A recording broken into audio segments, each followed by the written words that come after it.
Hello and very good afternoon everyone. Myself Adil Ashraf and I have done my BTech from NIT Srinagar in the Chemical Engineering Department. तो चलिए अब जो हम lecture number 3 को discuss करते हैं, laws of reflection को। Lecture number 2 जो है वो जल्दी जो है कट हो गया था, इसकी वजह से जो है वो छोटा लेक्चर ही जो है अपलोड करना पड़ा। ठीक है, तो चलिए अब हम जो है लेक्चर नंबर 3 को डिस्कस करते हैं बहुत अच्छे से। यहाँ पर सबसे पहले देखिए, अब हमें डिस्कस क्या करना है, लॉज ऑफ रिफ्लेक्शन डिस्कस करना है। लॉज ऑफ जो है रिफ्लेक्शन को डिस्कस करने से पहले मैं आपको जो है कुछ चीजें, बेसिक चीजें समझाना चाहूंगा।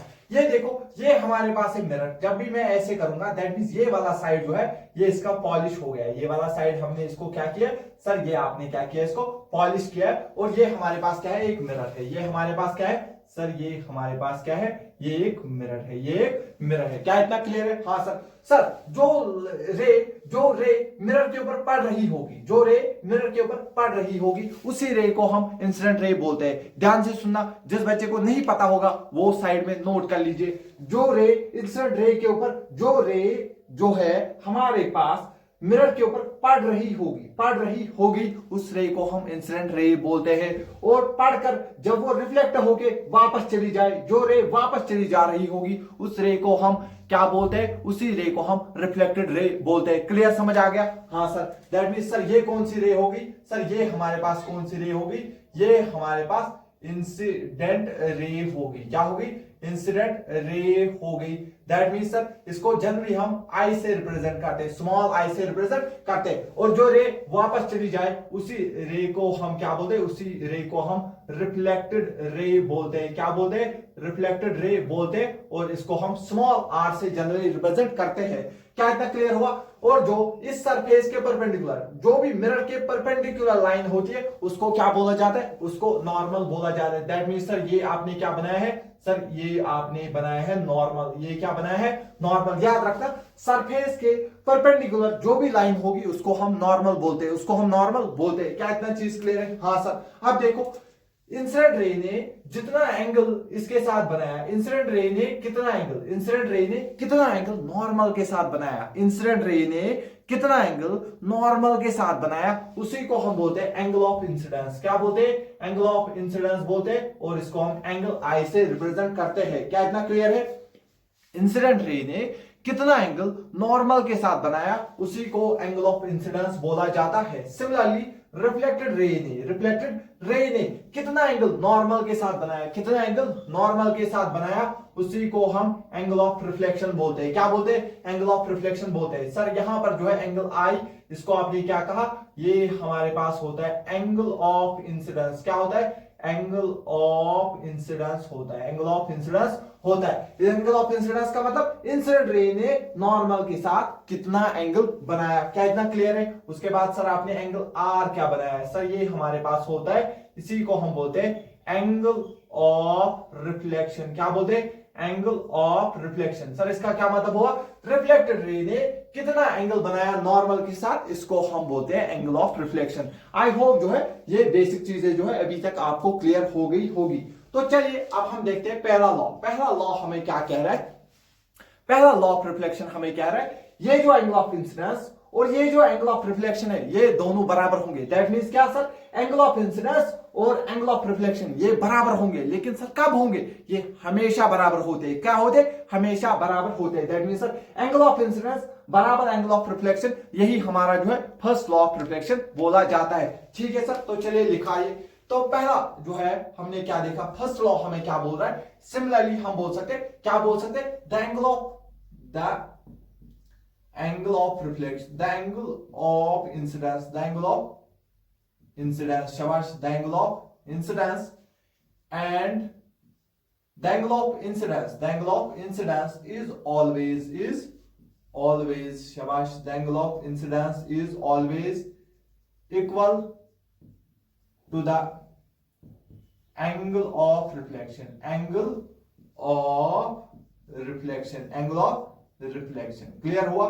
That is mathematically आप क्या लिख सकते हो, that is आप लिख सकते हो एंगल आई, ये क्या हुआ, एंगल ऑफ इंसिडेंस किसके बराबर होगा, एंगल ऑफ रिफ्लेक्शन। उसको किससे हम दिखाते एंगल आर से। दैट मींस ये जो है हमारा फर्स्ट लॉ हो गया। दैट मींस फर्स्ट लॉ यहां तो नहीं बोलते हैं, फर्स्ट लॉ सेकंड लॉ, किसी को भी आप पहला या किसी को भी दूसरा बोल सकते हो। शॉर्ट में जो है पहला लॉ हमें क्या बोल रहा है, एंगल ऑफ इंसिडेंस हमेशा हमेशा एंगल ऑफ रिफ्लेक्शन के बराबर होगा। एंगल ऑफ इंसिडेंस हमेशा एंगल ऑफ रिफ्लेक्शन के बराबर होगा। इसका बहुत रिग्रेसिवली हम यूज करेंगे। क्या आपको ये चीज समझ आ गई होगी? दैट मींस जो है इसको मैं बादलों के अंदर जो है समा देता हूं। क्लियर है इतना? इससे जो है आपको थोड़ा अच्छा लगेगा, तो देखने में भी मजा आ जाएगा। क्या इतना क्लियर है? हाँ सर। तो चलिए, अगर आपको इतनी चीज क्लियर हुई, जो दूसरा लॉ हमें क्या बोलता है, कह रहा है जो इंसिडेंट रे, फॉर एग्जांपल आप समझे ये इस तरीके से क्या होगी, इंसिडेंट रे, फिर क्या होगी, यहां से रिफ्लेक्ट होगी, क्या चलेगी सर, रिफ्लेक्टेड रे। ठीक है, ये हो गया इंसिडेंट रे। ये हमारे पास क्या हो गया, ध्यान से ये देखो, ये क्या हो गया, इंसिडेंट रे। फिर रिफ्लेक्ट होके ये क्या चली गई हमारे पास सर, ये चली गई है रिफ्लेक्टेड रे। ये इंसिडेंट रे, ये रिफ्लेक्टेड रे, और इनके परपेंडिकुलर क्या होता है, नॉर्मल। इनके परपेंडिकुलर क्या होता है, नॉर्मल। ये तीनों जो है एक ही प्लेन में होते, एक ही प्लेन में होते। ये आपको इस तरीके से समझ आ जाएगा। एक सेकंड आप रुकिए।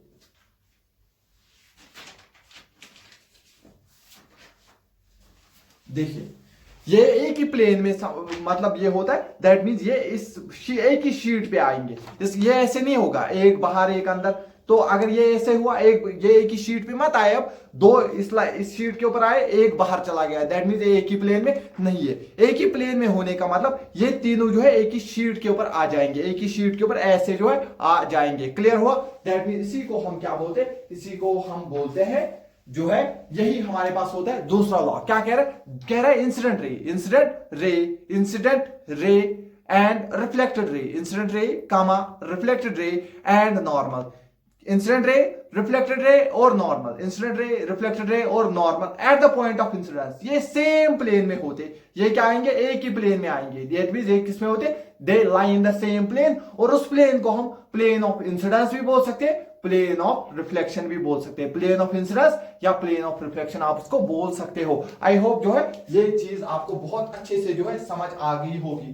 तो सर दूसरा लॉ हमें क्या कह रहा है, the incident ray, the incident, शाबाश, the incident ray, the incident ray comma reflected ray, comma reflected ray, comma reflected ray and normal, and normal, शाबाश, and normal at the point of incidence, at the point of incidence, शाबाश, लिखते रहिए, at the point of incidence, at the point of incidence lies in the same plane, lies in the same plane, lies in the same plane, lies in the same plane, and this plane is called, and this plane is called, and this plane is called, shabash, and this plane is called plane of incidence। इसी को हम क्या बोलते हैं, plane of incidence बोलते हैं, plane of incidence और plane of reflection, और प्लेन ऑफ रिफ्लेक्शन हम इसको बोल सकते हैं। ठीक है, तो इतनी चीजें मैं क्यों लिखवा रहा हूं, एक एक लाइन क्यों मैं आपके साथ लिखवा रहा हूं, इससे जो है वीडियो की लेंथ भी थोड़ी ज्यादा हो रही है, वो भी एक इशू है।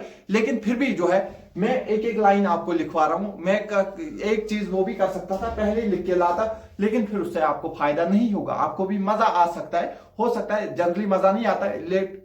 चलिए एज्यूम करते हैं आपको मजा आता, अगर ये स्मार्ट बोर्ड होता, मैं पहले लिख के आता, तो आपको जो है मजा आता। लेकिन जब कल को जो है नवंबर दिसंबर का टाइम आएगा, आपके नोट बिल्कुल बने हुए नहीं होंगे, तो फिर आप क्या रिवाइज करोगे? तब जब आप रिवाइज करोगे, आप पीपीटी खोलोगे, पीडीएफ देखोगे, फिर उससे जो है रिवाइज नहीं होता है। दैट मींस आपको फिर नया पढ़ना पड़ता है। लेकिन अगर आपने अपने हाथों से नोट बनाए होंगे, दैट मींस तब आपके नोट बहुत अच्छे जो है बने हुए होंगे, आपको बस उनको रिवाइज करना है जल्दी जल्दी, तो आपका जो है रिवीजन हो जाएगा। और वही बच्चे फिर सिलेक्ट होते जिनके नोट बने हुए होते हैं। ये बात जो है आपको याद रखनी है। ठीक है, तो चलिए ये जो है दूसरी चीज हमारे पास हो गई है, जो है हमने समझ लिया है दूसरी चीज को भी बहुत अच्छे से। क्लियर है इतना? आपको समझ आ गया एंगल ऑफ इंसिडेंस क्या होता है और ये क्या होता है, सारी चीजें मैंने आपको बोला। पहला क्या बोलता है, पहला लॉ हमें बोलता है एंगल ऑफ इंसिडेंस हमेशा बराबर होगा एंगल ऑफ रिफ्लेक्शन के।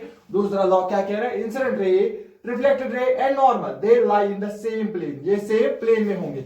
ऐसे मैं समझा सकता हूं, ये इंसिडेंट रे है, ये हमारे पास रिफ्लेक्टेड रे है, और जो नॉर्मल है वो भी इसी प्लेन में होगा, वो ऐसे नहीं होगा, बाहर नहीं होगा, ये तीनों क्या होते हैं, एक ही प्लेन में होते हैं। क्लियर हो गया, ये हो गया दूसरा लॉ। और ये जो है, ये दोनों लॉ क्या होते हैं, सबसे इंपॉर्टेंट चीज है, ये हमेशा वैलिड होती है। ये दुनिया में हर एक जगह आप लगा सकते हो, कहीं भी लगा सकते हो, और किसी भी सरफेस के ऊपर लगा सकते हो, पानी में लगा सकते हो, हवा में लगा सकते हो, आप जाके मंगल ग्रह में जाकर भी इसको लगा सकते हो। ये हर जगह जो है वैलिड होते हैं, इसीलिए इन दो लॉज को हम क्या बोलते हैं, यूनिवर्सल लॉज बोलते हैं। नोट करके आप यहां पर लिखिए, नोट करके आप लिखिए, क्या लिखना है, these laws are laws of reflection, शाबाश, लॉज ऑफ रिफ्लेक्शन, शाबाश, laws of reflection, laws of reflection are universal, are universal.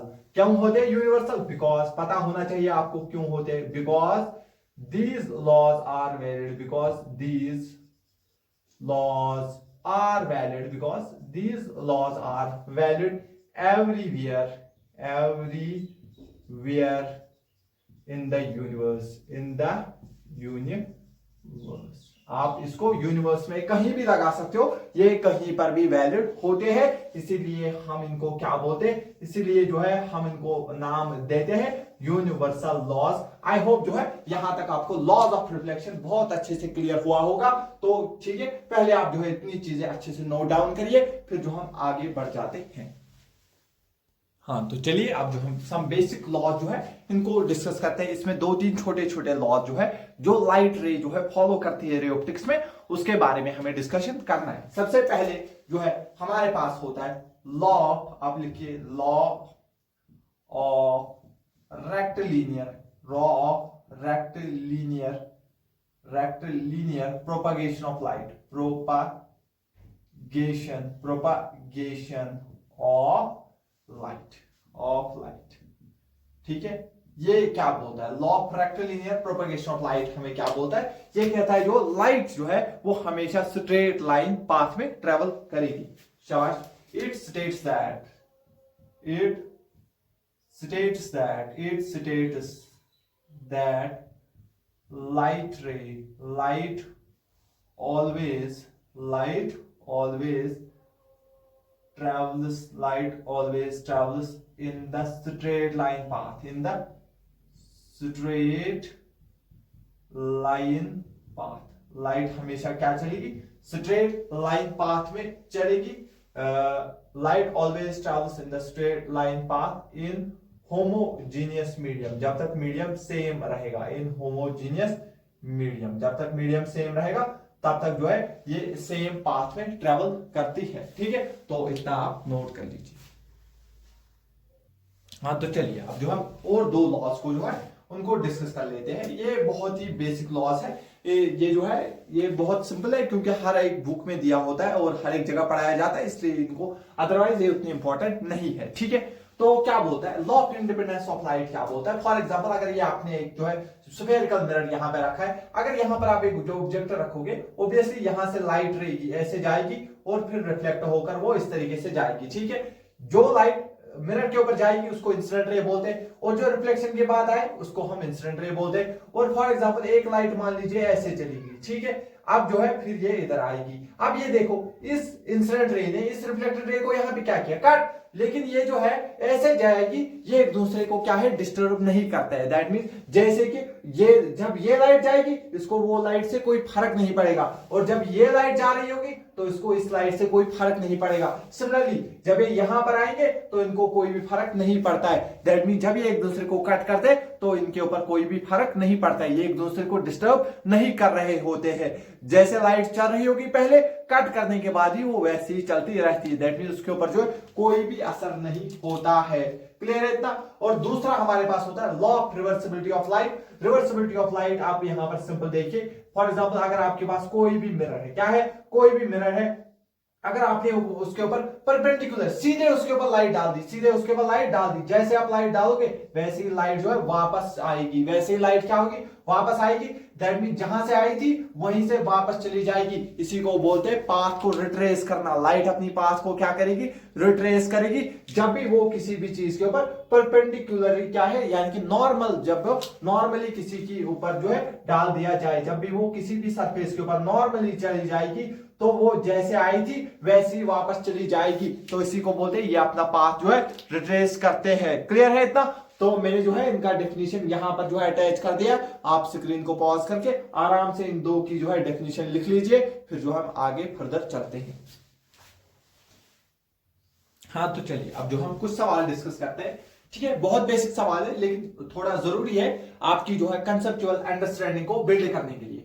देखिए यहां पर सबसे पहला सवाल अगर मैं यहां पे आपसे दूं, अगर ये जो है इंसिडेंट रे, इसने एंगल बनाया है थीटा, कितना बनाया है 30 डिग्री इसने एंगल बनाया है। आप मुझे बता सकते हो जो रिफ्लेक्टेड रे ने जो एंगल बनाया है एंगल आर, आप उसका वैल्यू बता सकते हो? आप बोलोगे सर अरे यार ये तो बच्चों वाली बात है, जितना एंगल ऑफ इंसिडेंस होता है उतना ही एंगल ऑफ रिफ्लेक्शन होता है। दैट मींस सर जो हमारे पास एंगल आर होगा सर वो होगा 30 डिग्री। क्या इतना क्लियर है? आई होप जो है पहला क्वेश्चन आपको अच्छे से समझ आ गया होगा। लेकिन सर अगर मैं आपसे बोलूंगा सर यहां पर जो है इसने कितना एंगल बनाया 30 डिग्री, आप बोलोगे ये भी एंगल बनाएगा 30 डिग्री, तो क्वेश्चन गलत हो जाएगा। इंसिडेंस एंगल क्या होता है? जो नॉर्मल ने, जो इंसिडेंट रे ने नॉर्मल के साथ बनाया, जो इंसिडेंट रे ने किसके साथ बनाया, नॉर्मल के साथ बनाया, तो ये कितना एंगल होता है, ये पूरा एंगल होता है 90, ये पूरा एंगल होता है 90, उसमें से यहां तक कितना एंगल है 30, दैट मींस रिमेनिंग एंगल कितना होगा सर 60 डिग्री होगा।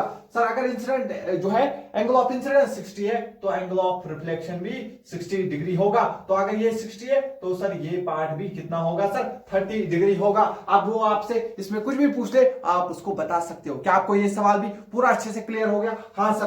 तो अब हम जो है इस सवाल पे आते हैं। तो देखिए अब जो है कर्व्ड सरफेस है सर, कर्व्ड सरफेस जैसे ही आएगा हम उसके ऊपर नॉर्मल कैसे ड्रॉ करेंगे, सबसे पहले हम सीखेंगे उसके ऊपर हम नॉर्मल कैसे ड्रॉ करेंगे। याद रखना जब भी आपके पास क्या आता है, एक कर्व्ड सरफेस आता है, फॉर एग्जांपल अगर मैं आपको बोलूंगा आप जो है इस पॉइंट के ऊपर नॉर्मल ड्रॉ करके बताइए, तो अगर आपको नॉर्मल ड्रॉ करना आ गया बाकी सब कुछ आपको आ जाएगा।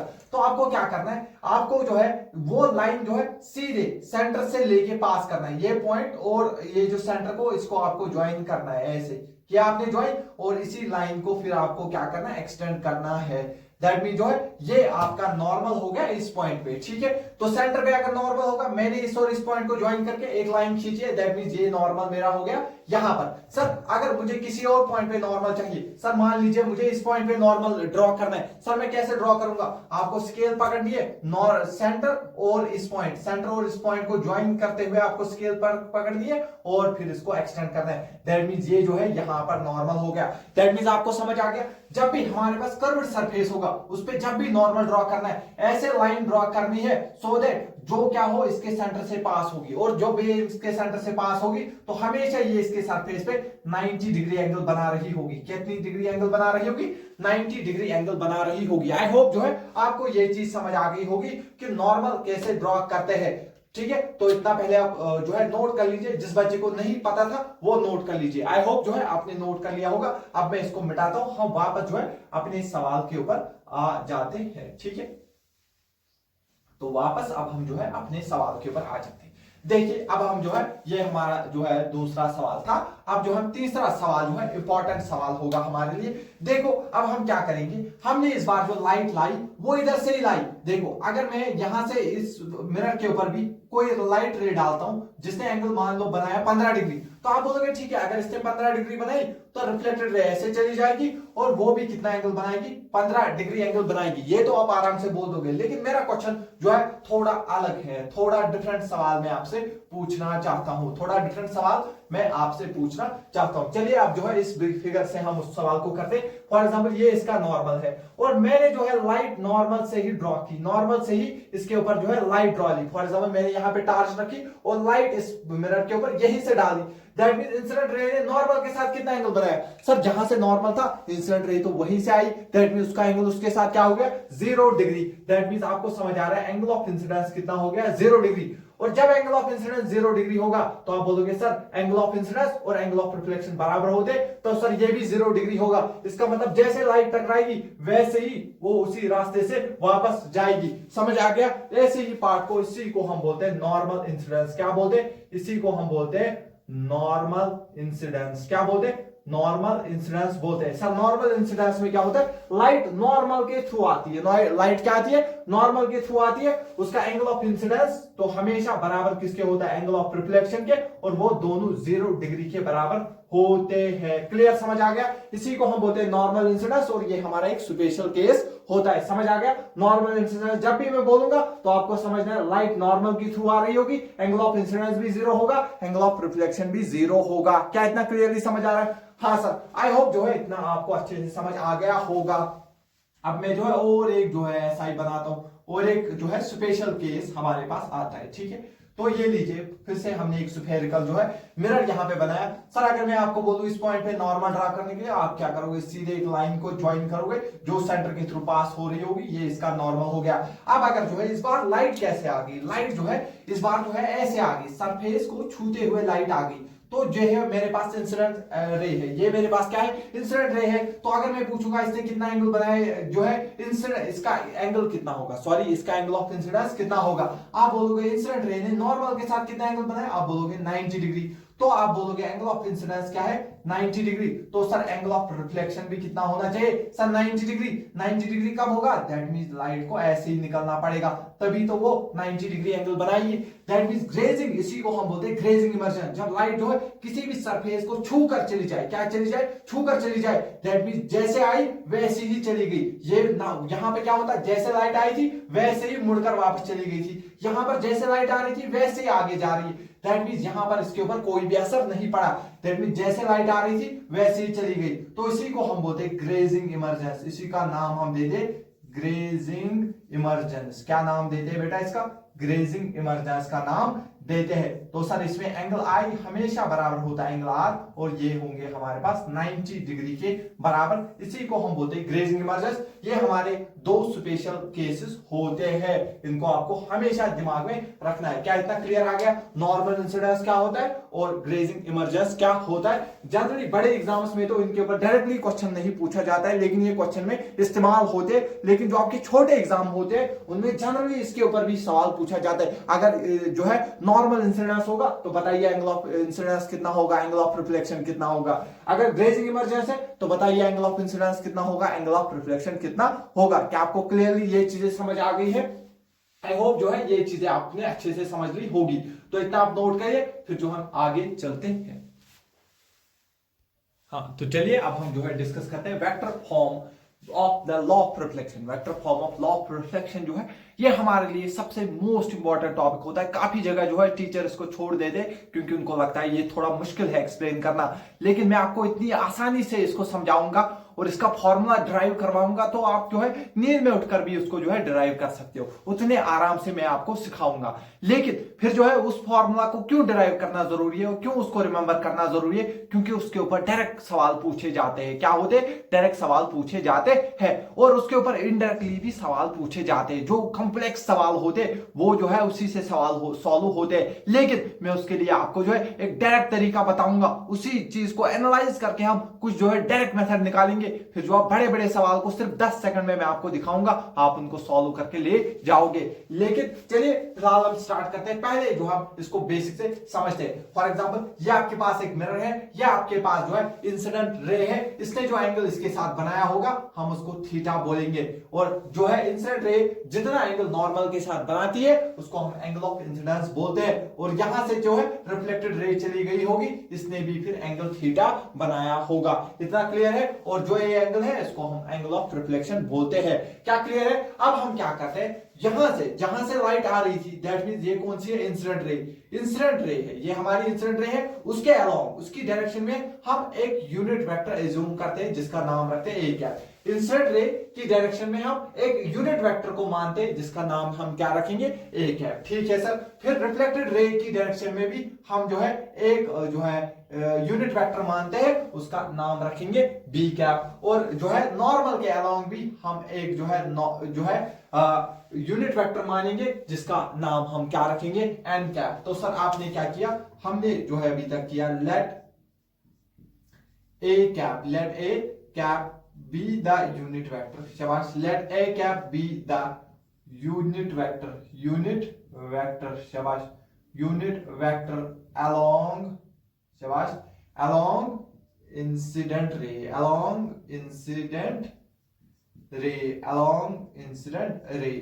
रे की डायरेक्शन में हमने ए कैप को यूनिट वेक्टर माना। शाबाश। सिमिलरली हमने क्या माना, b cap be the unit vector, b cap be the unit vector. शाबाश। यूनिट वेक्टर अलोंग, शाबाश, be the unit vector along, शाबाश, रिफ्लेक्टेड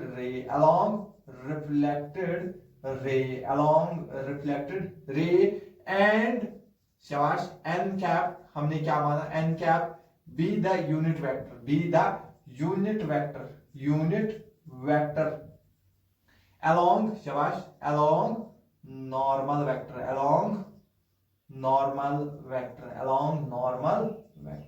या अलोंग नॉर्मल डायरेक्शन। क्लियर है इतना? ये चीज जो है आपको समझ आ गई होगी हमने अभी तक क्या किया। अब अगर आप ध्यान से देखोगे, अगर थोड़ा ध्यान से आप देखोगे, मैं क्या करूंगा, मैं जो है इस बी वेक्टर को ऐसे रहने देता हूं। बी वेक्टर को क्या मैंने उठाकर ऐसे रखा, ये मेरे पास क्या है सर, बी वेक्टर है। और अगर ये यूनिट वेक्टर है, इसका मैग्नीट्यूड कितना होगा सर, 1 होगा। सर इसका मैग्नीट्यूड जो है 1 होगा। इतनी चीज जो है वो मुझे क्लियरली समझ आ रही है। ठीक है सर, ठीक है। थोड़ा अच्छे से मैं इसको थोड़ा अच्छे से बनाता हूं, उसके लिए थोड़ा सा स्केल का यूज करेंगे हम। ठीक है, तो चलिए इनके बीच में क्या है सर, इनके बीच में हमारे पास क्या है सर, इनके बीच में हमारे पास है नॉर्मल वेक्टर एन कैप। दिख रहा है आपको, बी वेक्टर ये उठाया, एन कैप को ऐसे रखा। ठीक है, इसका बहुत बड़ा डेरिवेशन होता है और वो समझने में बहुत मुश्किल होता है, बच्चे डर जाते हैं। मैं आपको एक आसान तरीका दिखाऊंगा इसको डिराइव करने का। और ए कैप कैसा है सर, ये ऐसा है, लेकिन अगर मैं इसको उल्टा कर दूं, अगर मैं ए कैप को उल्टा कर दूं, ए कैप किस तरीके से, ऐसे ए कैप, अगर मैं इसको ऐसे मुड़ दूं, ये बनेगा माइनस ए कैप। ये क्या बनेगा, माइनस ए कैप। हाँ, अगर आपको ये समझ आ गया, बस डेरिवेशन खत्म हो गया। That means sir A cap जो है वो खुद इस तरफ था, लेकिन मैं उसकी डायरेक्शन उल्टा करना चाहता हूं सर, इसीलिए ये हमारे पास माइनस ए कैप हो जाएगा, माइनस ए कैप हो जाएगा। ये एंगल भी कितना है, थीटा है। ये एंगल भी कितना है, थीटा है। सर ये यूनिट वेक्टर है, दैट मींस सर इसका मॉड कितना होगा सर, इसका मॉड होगा 1। सर ये भी यूनिट वेक्टर है, सर इसका मॉड भी कितना होगा सर, वो भी होगा 1। क्लियर, समझ आ रहा है? दैट मीन जब दो इक्वल वेक्टर होते तो रिजल्टेंट उनके बीचों बीच आता है। इसके साथ भी एंगल थीटा, इसके साथ भी एंगल थीटा। दैट मीन ये जो एन कैप है, मैं लिख सकता हूं ये बी वेक्टर और माइनस ए वेक्टर का रिजल्टेंट है। ये बी वेक्टर और माइनस ए वेक्टर का क्या है सर, रिजल्टेंट है। ये बी वेक्टर और माइनस ए वेक्टर का क्या है, रिजल्टेंट है। तो मैं क्या लिख सकता हूं, मैग्नीट्यूड ऑफ क्या लिखूंगा, B vector minus a vector, B vector minus a vector किसके बराबर आएगा, बी वेक्टर और माइनस ए वेक्टर किसके बराबर आएगा सर, ये आएगा हमारे पास, ये जो है बीच वाला वेक्टर है, ये जो है हमारे पास सर क्या है सर, इसका मैग्नीट्यूड कितना आएगा सर, इसका देखो, इसका एक कंपोनेंट, ये इसका मैग्नीट्यूड कितना 1, इसका इधर क्या आएगा एक component sir 1 cos theta. Similarly इसका मैग्नीट्यूड कितना है 1, इसका इस तरफ कंपोनेंट आएगा 1 cos थीटा। तो ओवरऑल कितना आ गया 2 cos थीटा, क्योंकि मैंने इसका मैग्नीट्यूड लिखा है। ध्यान से देखना, मैंने B vector minus a vector इनका मैंने मैग्नीट्यूड लिखा है, क्योंकि मॉड के अंदर रखा है, मुझे इसका भी मैग्नीट्यूड लिखना है। अगर मैं खाली डायरेक्शन, फिर मैं खाली एन कैप लिखता, अगर मुझे सिर्फ डायरेक्शन दिखानी होती, मैं मैग्नीट्यूड लिख रहा हूं B vector minus a vector, इसलिए मुझे इसका मैग्नीट्यूड लिखना पड़ा। इसीलिए मैंने 1 का इधर एक कंपोनेंट लिया 1 cos थीटा, इसका भी एक कंपोनेंट लिया 1 cos थीटा, तो ये मेरे पास 2 cos थीटा आएगा। क्या इतना क्लियर है? तो सर ये तो मैग्नीट्यूड हो गया, डायरेक्शन कैसे होगी सर, इसकी डायरेक्शन किधर है, एन कैप की तरफ। तो चलिए मॉड हटाइए, तो मैं लिखूंगा बी वेक्टर माइनस मैं लिखूंगा a vector equal to sir 2 cos theta, और इसकी डायरेक्शन किधर है सर, क्योंकि अब मैंने जो है मॉड हटाया है तो मुझे डायरेक्शन भी लिखनी पड़ेगी सर, ये अलोंग एन कैप की डायरेक्शन में है। क्या इतना क्लियर है? ठीक है सर, सर अगर मुझे कहीं से ये कॉस थीटा की वैल्यू पता चल जाए तो फिर ये तो मामला खत्म हो गया। तो अगर आप इस चीज को ध्यान से देखोगे, इतने पार्ट को अगर आप ध्यान से देखोगे, सर कितने पार्ट को, ये देखिए मैं यहां पर बना रहा हूं सर, ये क्या है सर, सर ये है हमारे पास एन कैप, क्लियर है इतना, ठीक है सर। सर यहाँ पर क्या है ये हमारे पास, सर ये है minus a cap, minus a cap, और सर ये एंगल क्या है सर, ये एंगल है थीटा, ये एंगल है थीटा। तो दो वेक्टर मेरे पास है और उनके बीच में एंगल मुझे पता है, तो मैं क्या इनका डॉट प्रोडक्ट लिख सकता हूं, क्या मैं लिख सकता हूं minus a vector, minus a cap dot n cap, minus a cap dot n cap. इन दो वेक्टर्स का डॉट प्रोडक्ट किसके बराबर होगा sir, magnitude of a, minus a का मैग्नीट्यूड कितना है, क्योंकि यूनिट वेक्टर है, इसका मैग्नीट्यूड होगा 1 into magnitude of N cap, N cap भी एक यूनिट वेक्टर है, इसका मैग्नीट्यूड होगा 1 इंटू में होगा सर कॉस थीटा, इनके बीच में जो एंगल है, तो 1 इंटू 1 तो 1 हो गया। दैट मींस यहां से मुझे सर दिख रहा है जो कॉस थीटा है वो मुझे minus a cap dot n cap, minus a cap dot n cap के बराबर आती हुई नजर आ रही है। तो चलिए इसको यहां पर पुट कर देते हैं, इसको यहां पर पुट कर देते हैं, थोड़ा अच्छे से आपको दिखे, इसलिए मैं दूसरे पेन का इस्तेमाल करता हूं। तो यहां पर जो है हमारे पास b cap minus a cap, clear है यहां तक, equal to sir 2 cos theta के बदले में minus a vector dot n cap, sorry a cap dot n cap into में, ये इंटू में, यहां पे कोई भी डॉट है, क्रॉस नहीं है, सिर्फ इंटू में है ये एन कैप, क्लियर है इतना, ठीक है सर। तो सर इसको अब मैं उधर ले सकता हूं, तो सर मेरे को B cap equal to, B cap equal to sir ये माइनस ए जब इस तरफ आएगा तो सर ये आ जाएगा इधर प्लस ए कैप, ठीक है, ये 2 इसके साथ इंटू हो जाएगा और माइनस आएगा बाहर सर माइनस, और ये आ जाएगा 2 a cap dot n cap, a cap dot n cap into में है उसके साथ एन कैप। तो बस यही जो है आपके पास रिजल्ट आ गया है। सर ये बी कैप क्या है सर, ये है unit vector along reflected ray. Sir B cap क्या है सर, बी कैप क्या है सर, बी कैप है unit vector, sir B cap क्या है यूनिट वेक्टर अलोंग किसकी, along reflected ray, along reflected ray, जो हम पहले ही लिख चुके हैं। ए कैप क्या है सर, ये है unit vector along incident ray, along incident ray. Sir N cap क्या है सर, ये है unit vector along normal, along normal. क्या इतना क्लियर आ गया? तो आप बोलोगे सर क्या इस पे सवाल आते हैं? बहुत बार सवाल आते हैं, और इस पे जो है सबसे अच्छी बात है, इस पे डायरेक्ट सवाल आते हैं। आपको ये याद होना चाहिए, आपको क्या होना चाहिए, आपको ये याद होना चाहिए। दैट मींस आपको इसको रिमेंबर करना है। क्या करना है? रिमेंबर करना है। और इसी को हम बोलते हैं वेक्टर फॉर्म। इसी को क्या बोलते हैं? Vector form. इसी को हम बोलते हैं vector form of, vector form of laws of reflection, vector form of laws of reflection, vector form of laws of reflection इसी को बोला जाता है। और आपको जो है ये फॉर्मूला डायरेक्ट पूछा था जेईई मेंस 2021 में। कब जेईई मेंस 2021 में इसको डायरेक्ट पूछा गया था। सेम यहां पर जो है मैं अटैच कर रहा हूं क्वेश्चन। ये क्वेश्चन जो है अब मैं नहीं करवाऊंगा, क्योंकि ये आपको खुद आ जाएगा, क्योंकि मैं करवाऊंगा फिर स्पून फीडिंग हो जाएगी। ये सवाल मैं यहां पे अटैच कर रहा हूं, और ये सवाल जो है आप खुद करके ले जाओगे, और मुझे कमेंट करके बताना आपका क्या आंसर आ रहा है। सीधे डायरेक्ट इसके ऊपर जो है सवाल पूछा था जेईई मेंस 2021 में, तब जो है मैंने खुद दिया था।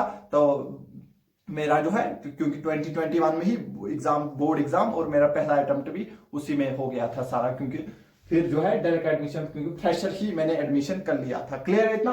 तो जो है इतनी चीज आपको समझ आ गई होगी, इसलिए ये सवाल मुझे याद है, क्योंकि वो जो है हमारे एग्जाम में पूछा गया था हमारे टाइम। क्लियर इतना? तो ये वेक्टर फॉर्म के ऊपर जो है सवाल पूछा जाता है, और इसके साथ साथ इसके ऊपर न्यूमेरिकल्स भी पूछी जाती है। ओहो, वो न्यूमेरिकल जो है बहुत जबरदस्त न्यूमेरिकल होती है, और वो मैं आपको नेक्स्ट क्लास में जो है इसके ऊपर 3 न्यूमेरिकल्स करवाऊंगा, और एकदम नेक्स्ट लेवल वाली न्यूमेरिकल करवाऊंगा। और लेकिन तब मैं जो है पहले में इस फॉर्मूले के थ्रू, क्योंकि ये फॉर्मूला क्यों याद रखना है, क्योंकि अगर डायरेक्ट सवाल आया तो इसका इस्तेमाल करो, लेकिन अगर न्यूमेरिकल इसके ऊपर आया तो अगर आप करोगे तो मैं आपको दिखाऊंगा, उसमें 1-2 मिनट लगते हैं सॉल्व करने में, लेकिन एग्जाम में उतना टाइम नहीं होता है। मैं आपको दिखाऊंगा आप डायरेक्टली कैसे उसको जो है निपटा दोगे, ठीक है। लेकिन ये भी इंपॉर्टेंट है, क्योंकि अगर डायरेक्ट सवाल उसने फॉर्मूला ही पूछ लिया तो फिर आपको ये पता होना चाहिए। अदरवाइज अगर वो न्यूमेरिकल पूछेगा तो डायरेक्ट में 10-10 सेकंड से ज्यादा मैं आपसे गारंटी नहीं लेता हूं। सिर्फ 10 सेकंड के अंदर आप वो तीनों जो है धुरंधर न्यूमेरिकल 10-10 सेकंड के अंदर आप उड़ाने में जो है माहिर हो जाओगे। क्लियर है इतना? तो चलिए पहले आप इतना नोट कर लीजिए, फिर जो हम आगे चलते हैं। हाँ, तो चलिए अब हम डिस्कस करते हैं कंसेप्ट ऑफ शेडो को। तो सबसे पहले मैं यहां पर एक एग्जांपल लेता हूं, आपको मैं दिखाऊंगा शेडो फॉर्मेशन क्यों होती है, फिर आपको खुद समझ आएगा शेडो फॉर्मेशन का क्या मेन रीजन है, वो हमें पता चलेगा, फिर हम जो है उसको समझ के नोट डाउन करेंगे। क्या इतना क्लियर है? हाँ सर, यहां तक जो है समझ आ गया होगा। देखिए यहां पर हमारे पास एक स्ट्रेट लैंप है, जैसे ये स्ट्रेट लैंप जलेगा तो इससे क्या है, इससे ऐसे रेज निकलेंगी, इससे क्या होगी, इससे ऐसे जो है रेज निकलती है, जिससे इससे ऐसे ऐसे जो है लाइट रेज इससे निकल जाती है। क्या इतना क्लियर हो रहा है? हाँ सर। तो देखो ये रे तो आगे बढ़ेगी, ठीक है, और ये रे देखिए ऐसे ऐसे चलेगी आगे, इससे भी हमें कोई दिक्कत नहीं है। ये रे आगे बढ़ेगी आगे बढ़ेगी आगे बढ़ेगी और ये यहां पे पड़ेगी। इससे नीचे जब ये एक रे और आएगी वो भी जस्ट जो है बच के यहां तक पहुंच जाएगी, लेकिन इसके बाद वाली जो रे है वो यहां पर इसके साथ टकराएगी, और क्योंकि लाइट एक स्ट्रेट लाइन में चलती है इस वजह से जो है वो अब इससे पार नहीं कर पाएगी। लेकिन अगर लाइट स्ट्रेट लाइन में नहीं चलती तो ये लाइट बैंड होकर इस रीजन में भी घुस जाती, लेकिन हम क्या मानते हैं, लाइट एक स्ट्रेट लाइन में चलती है, अगर ये स्ट्रेट लाइन में चलती है दैट मींस ये बैंड नहीं हो सकती, स्ट्रेट चलेगी। इससे जस्ट नीचे वाली लाइट जो है वो इसके साथ टकराकर यहीं पे रुक जाएगी, यहीं पर ब्लॉक हो जाएगी। ये लाइट इसके साथ टकराकर यहीं पे ब्लॉक होगी, ये लाइट इधर चली गई, ये लाइट जो है इधर चली गई, और इस लाइट में जो है बिल्कुल भी रोशनी नहीं आई। दैट मींस इस लाइट में बिल्कुल भी जो है लाइट नहीं आई। दैट मींस अगर इस रीजन में बिल्कुल भी लाइट नहीं आई, दैट मींस यही रीजन तो हो गया जहां पर हमें परछाई देखने को मिलेगी। क्या देखने को मिलेगी? परछाई, जिसको हम क्या बोलते हैं, शेडो बोलते हैं। दैट मींस सर यहां पर जो है, यहां पर हमें इस दीवार की, ये यहां पर क्या है सर, ये एक वॉल है, ये एक दीवार है, तो इस दीवार की जो परछाई है वो हमें इस रीजन में देखने को मिलती है। यहां पर क्या हो गया सर, यहां पर जो है शेडो फॉर्मेशन हो गया। क्या हो गया sir? Shadow formed, shadow is formed, यहां पर जो है शेडो फॉर्म हो गया, यानी कि शेडो फॉर्मेशन हो गया। शेडो कैसे बन गया सर? यहाँ पे शेडो क्या होता है सर, ये वो रीजन होता है जहां पर लाइट नहीं पहुंची होती है। That means it consisting the region, शाबाश, consisting the region in which light is blocked, in which shabash, in which light is blocked, in which light is blocked, जहां पे लाइट क्या हो गई होगी, ब्लॉक हो गई होगी, जहां पर लाइट नहीं पहुंच रही होगी वहां पर ही परछाई बनती है। जैसे मेरे ऊपर अभी लाइट पड़ेगी तो मेरे ऊपर आपको परछाई दिख रही होगी, क्योंकि जिस पार्ट को, जो पार्ट आपको पीछे परछाई दिख रही होगी दैट मींस इस पार्ट में जो है वो जो बल्ब से आई हुई लाइट है वो वहां पर नहीं पहुंच रही है। दैट मींस शेडो किस वजह से बनता है? क्योंकि ये लाइट के ब्लॉक होने की वजह से बनता है। और अगर मेन रीजन हम देखें, क्योंकि लाइट स्ट्रेट लाइन में चल रही है इसीलिए यहाँ पे बैंड नहीं होगी। दैट मींस शेडो फॉर्मेशन किसकी वजह से? It is the consequence of the rectilinear propagation of light, rectilinear propagation of light. तो हम क्या लिख सकते हैं, हम यहां पे लिख सकते हैं शेडो फॉर्मेशन, शेडो स्पेलिंग आप देख लीजिएगा, shadow formation, shadow formation is the shabash, is the consequence of, is the shabash, is the consequence of rectilinear, shabash, is the consequence of rectilinear propagation of light, rectilinear propagation of light, rectilinear propagation of light की वजह से ही ये होता है। अगर आपको कोई पूछेगा शेडो फॉर्मेशन क्यों होता है, शेडो फॉर्मेशन इसलिए होता है क्योंकि लाइट जो है स्ट्रेट लाइन में चलती है। दैट मींस लाइट का जो है प्रॉपर्टी होता है रेक्टिलिनियर प्रोपगेशन ऑफ लाइट, उसकी वजह से ही शेडो बनता है। और शेडो वो रीजन होता है जहां पर लाइट नहीं पहुंचती है। क्या समझ आ गया? लाइट क्या होती है, सॉरी शेडो क्या होता है, ये वो रीजन होता है जहां पे लाइट नहीं पहुंचती है। वहां पे लाइट किस वजह से नहीं पहुंचती है? क्योंकि लाइट जो है वो अपने आप को बेंड नहीं कर सकती है। लाइट हम मानते वो स्ट्रेट लाइन में चलते हैं, उसी प्रॉपर्टी को हम बोलते हैं रेक्टिलिनियर प्रोपगेशन ऑफ लाइट। क्या क्लियर हुआ? ये तो हो गया कंसेप्ट ऑफ जो है शेडो फॉर्मेशन क्या होता है। अब इसके ऊपर जो है एक जबरदस्त सवाल करेंगे, उससे आपको और चीजें जो क्लियर होगी। तब तक आप इसको नोट कर लीजिए, मैं सवाल लेकर आता हूं। हाँ, तो चलिए अब हम जो है इस सवाल को डिस्कस करते हैं। यहां पर जो है आपको सवाल दिख रहा होगा, हमसे क्या सवाल कह रहा है, कह रहा है आप हमारे पास जो है एक स्ट्रीट लैंप है जिसकी हाइट है 3h, जिसकी हाइट है 3h कह रहा है, और हमारे पास एक बंदा है जिसकी हाइट है h, जिसकी हाइट कितनी है h, और ये जो है v वेलोसिटी के साथ भाग रहा है। क्या हो रहा है? v वेलोसिटी के साथ भाग रहा है, तो ऑब्वियसली लाइट इससे टकराएगी तो यहां पे शेडो बन रही होगी। कह रहा है जैसे ही v वेलोसिटी के साथ भाग रहा है तो आप मुझे बताइए इसका जो शेडो है वो किस रेट से इंक्रीज हो रहा होगा, उसकी लेंथ किस रेट से इंक्रीज हो रही होगी। क्या इतना क्लियर समझ आ रहा है? ये बहुत जबरदस्त सवाल है। और कह रहा है कब? जब ये कितना दूर था? 10h दूर था। कितना? 10h दूर था। तो चलिए इस सवाल को आप हम जो है करने की कोशिश करते हैं। क्या आपको समझ आ रहा है? देखो ये लाइट जो है इसके बालों से टकराई, दैट मींस अब जो है ये लाइट आगे नहीं पहुंच गई होगी, ये जो है यहीं पे ब्लॉक हो गई होगी। और सर इसकी हाइट कितनी है? इसकी हाइट जो है सर इसकी हाइट है कैपिटल H। इसकी हाइट कितनी है? Capital H। क्या क्लियर है? दैट मींस इससे जस्ट ऊपर वाली लाइट जो है सर वो निकल जाएगी। जो इससे जस्ट ऊपर वाली लाइट है वो मैं बनाता हूं। देखो ए से जस्ट ऊपर वाली लाइट में बनाता हूं, ठीक है सर, ये निकल जाएगी, ये लाइट जो है चली जाएगी, ये लाइट आगे जाएगी और ये जो है क्योंकि उससे जस्ट ऊपर है ये लाइट जो है ये यहां पे टकराएगी और इस सारे रीजन में रोशनी आ जाएगी, बाकी लाइटें आ जाएगी। लेकिन इससे नीचे जो भी लाइट रे आएगी वो ब्लॉक हो जाएगी, वो इससे टकराएगी और वो ब्लॉक हो जाएगी। दैट मींस हमारा शेडो जो है वो इस लेंथ में बन रहा है, इतने रीजन में जो है हमको शेडो मिल रहा है। क्या मिल रहा है सर? शेडो मिल रहा है। शेडो मतलब परछाई मिल रही है। इधर क्या मिल रही है? परछाई मिल रही है। तो जैसी परछाई मिलेगी हम मानते हैं इस परछाई की लेंथ मान लीजिए L है हमारे पास। क्या है? L है। और कह रहा है ये किसके साथ चल रहा है सर? ये v वेलोसिटी के साथ चल रहा है। तो ये कह रहा है 10h दूर है, लेकिन कुछ टाइम बाद ये थोड़ा आगे बढ़ गया होगा, कुछ टाइम बाद ये थोड़ा आगे बढ़ गया होगा। तो जैसे ही ये थोड़ा आगे बढ़ गया होगा हम बोलेंगे ये जो है यहां से x डिस्टेंस दूर है। कितना दूर है? x डिस्टेंस दूर है। तो स्पीड क्या होगा? ये जिसकी दूरी यहां से कितनी चेंज हो रही है, rate of change of position. तो पोजीशन क्या हमने बोला? x। जैसे जैसे आगे बढ़ेगा x बढ़ेगा, दैट मींस इसकी स्पीड जो है वो चेंज होती जाएगी। x चेंज होगा दैट मींस इसकी स्पीड चेंज होगी। तो सर स्पीड को हम क्या लिख सकते हैं? कांस्टेंट स्पीड के साथ चल रहा है तो हम स्पीड लिख सकते हैं रेट ऑफ चेंज ऑफ ये जो इसकी पोजीशन, जितनी जितनी बढ़ेगी चेंज होगी पोजीशन, वही इसकी क्या होगी? स्पीड होगी। दैट मींस इसको मैं लिख सकता हूं dx, क्योंकि x कितना चेंज हो रहा है। जैसे जैसे आगे बढ़ेगा ये x बढ़ता जाएगा, जैसे जैसे आगे बढ़ेगा x क्या हो जाएगा? बढ़ता जाएगा। अपॉन में टाइम, अपॉन में टाइम। तो ये हमको जो है इसकी वेलोसिटी देगा। क्या इतना क्लियर है? हाँ सर। तो सर अगर x है तो यहां से जो इसकी शेडो वो लगातार कितनी L जो है बनती चली जाएगी, ठीक है, या L या उससे बढ़ेगी। तो हम मानेंगे यहां से यहां तक क्या है? देखो यहां तक हमने x मान लिया, 10h को भी हम साइड में बाद में देखेंगे इसका क्या यूज होगा। हम मान रहे हैं ये x डिस्टेंस दूर है, ठीक है। यहां से आगे कितना है शेडो? L।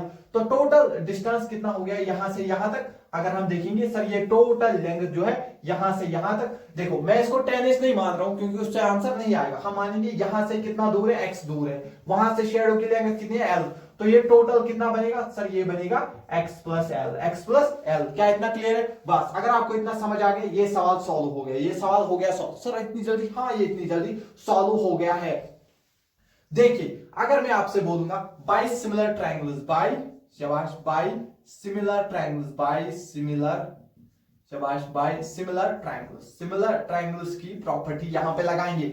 अगर आप इस छोटे वाले ट्रायंगल को देखोगे, अगर आप इस छोटे वाले ट्रायंगल को देखोगे सर इसका बेस अपॉन इसकी हाइट, इसका बेस अपॉन इसकी हाइट कर लीजिए। सर इसका बेस है L हमारे पास और सर इसकी हाइट है h, इसकी हाइट है h, ठीक है। सर अब इस बड़े वाले ट्रायंगल को एक बार देखिए, क्या ये सिमिलर ट्रायंगल है? हाँ, ये दोनों ट्रायंगल क्या है सर? ये सिमिलर ट्रायंगल है। सर अब इस सिमिलर ये जो बड़ा वाला ट्रायंगल है सर, अब इसका बेस लिखिए। इसका बेस है सर x प्लस एल, इसका बेस कितना है? x प्लस एल, ठीक है सर। सर इसका हाइट कितना है? सर इसका हाइट है 3h, इसका हाइट कितना है? 3h।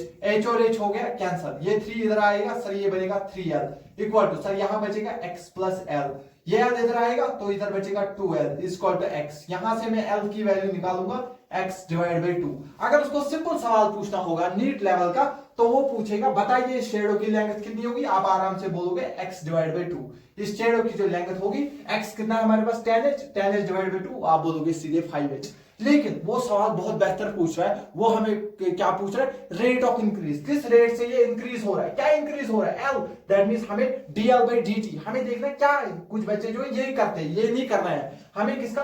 L का रेट देखना है, L का रेट। जब L का रेट देखना है दैट मींस हमें dl बाई dt निकालना है, जिसका रेट होगा उसका डिफरेंशिएशन करते हैं dl बाई dt, ठीक है sir. d by dt, d by dt, L के बदले में पुट क्या करूंगा sir? x divide by 2 sir 1/2 आ जाएगा कॉमन, अंदर बचेगा sir dx by dt। dx by dt क्या है, v के बराबर, तो सर ये आ गया v divide by 2। That means जिस स्पीड से ये चल रहा होगा उसकी आधी स्पीड से जो है इसकी जो है इंक्रीज हो रही होगी शेडो। शेडो की लेंथ क्या हो रही होगी, इंक्रीज हो रही होगी। क्या इतना आपको क्लियर समझ आ गया? क्या ये क्वेश्चन आपको बहुत अच्छे से समझ आ गया? समझ आ गया। एक स्ट्रीट बल्ब है जो 3h लेंथ पे, मैं रिपीट करता हूं, एक बल्ब है हमारे पास जो 3h जो है हाइट पर है, और एक बंदा है जो h हाइट पे है, वो v वेलोसिटी के साथ, कांस्टेंट वेलोसिटी के साथ आगे चल रहा है। क्या क्लियर है? और वो 10h डिस्टेंस दूर है। समझ आ गया? तो अब हमें क्या करना है, क्योंकि हम जो है इससे आंसर नहीं मिलेगा, हम मानेंगे यहां से यहां तक x है और शेडो की लेंथ l है, तो सर ये बेस कितना हो गया हमारे पास, सर ये हो गया x प्लस में l हो गया, x प्लस में l हो गया। ठीक है सर।